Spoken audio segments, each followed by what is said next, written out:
these guys kind of shone a light on their culture, on their heritage, on their folk tales, and suddenly made Germans very proud of who they were, and so they ended up there were these famous scholars, Will and Jacob Grimm.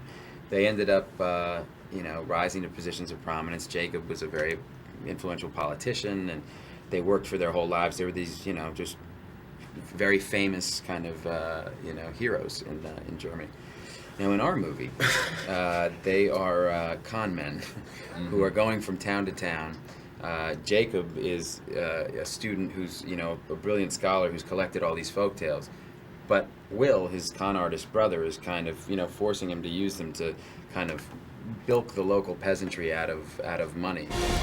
We need a guide, someone who knows the forest. Hello, Grandmother Toad.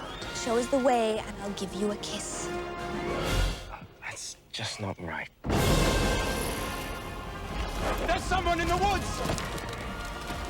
Don't trust the trees.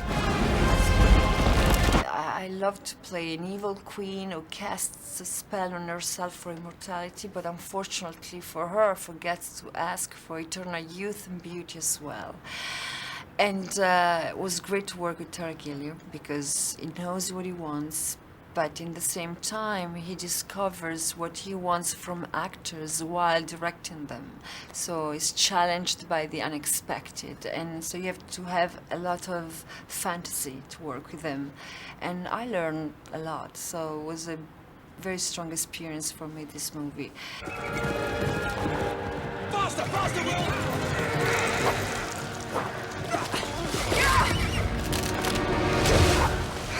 There's someone in the woods! Watch out!